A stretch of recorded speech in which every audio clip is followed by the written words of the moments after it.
आप सभी लोग भगवान राम को तो जानते ही होंगे और आप सब लोग ये भी जानते होंगे कि भगवान राम 4 भाई थे, जिनमें से सबसे बड़े स्वयं श्री राम, फिर भरत, फिर लक्ष्मण और आखिरी में शत्रुघ्न। और श्री राम के पिता का नाम दशरथ था, जो कि अयोध्या के राजा थे। तो आप सब में से ज्यादातर लोगों को ये लगता है कि राजा दशरथ के सिर्फ 4 पुत्र थे, लेकिन मैं आपको बता दूं कि राजा दशरथ की एक पुत्री भी थी। उनकी पुत्री के बारे में किसी भी किताब या फिर टीवी सीरियल में दिखाया नहीं गया है, इसीलिए ज्यादातर लोगों को ये बात पता नहीं है कि उनकी एक पुत्री भी थी। दरअसल उनकी पुत्री का नाम शांता था, जो कि कौशल्या और राजा दशरथ की पुत्री थी। लेकिन राजा दशरथ ने बचपन में ही अपनी पुत्री को अंग देश के राजा रोमपत और उनकी पत्नी वर्षणी को दे दिया था, क्योंकि उनकी कोई भी संतान नहीं थी। उसके बाद उन्होंने शांता का बहुत अच्छे से ध्यान रखा और माता पिता के सभी कर्तव्यों को निभाया। और कुछ सालों बाद अंग देश में बिल्कुल भी वर्षा नहीं हुआ था, जिसके कारण अंग देश के सारे फसल सूख रहे थे। उसके बाद कुछ ब्राह्मण मिलके राजा रोमपत के पास मदद मांगने गए, लेकिन राजा रोमपत उस समय अपनी पुत्री के साथ बात कर रहे थे। जब राजा रोमपत ने बहुत देर तक जवाब नहीं दिया तो सभी ब्राह्मण उनके राज्य को छोड़ के चले गए और सब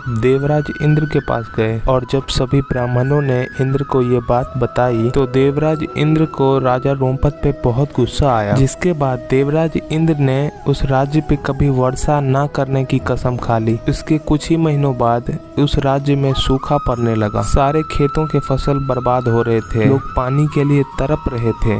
जब ये सब राजा ने देखा तो उन्होंने ऋषिसंग ऋषि को बुलाया और ऋषिसंग ऋषि ने राजा रोमपत के राज्य में एक बहुत बड़ा यज्ञ करवाया और उस यज्ञ के बाद उनके राज्य में पर्याप्त वर्षा हुई। और ये सब देख राजा रोमपत ने खुशी से अपनी पुत्री शांता का शादी ऋषिसंग ऋषि से करवाया और दोनों खुशी से रहने लगे। और ऋषिसंग ऋषि ने ही राजा दशरथ के राज्य में पुत्र कामेष्ठी यज्ञ करवाया। इसके बाद ही राजा दशरथ के 4 पुत्र हुए, राम, लक्ष्मण, भरत और शत्रुघ्न। और अगर आपको ये वीडियो अच्छा लगा तो इस वीडियो को एक लाइक जरूर करें और चैनल को याद से सब्सक्राइब जरूर कर लें। आप में से 99.8% लोगों ने सब्सक्राइब नहीं किया है, तो आप लोग याद से इस चैनल को सब्सक्राइब जरूर कर लें।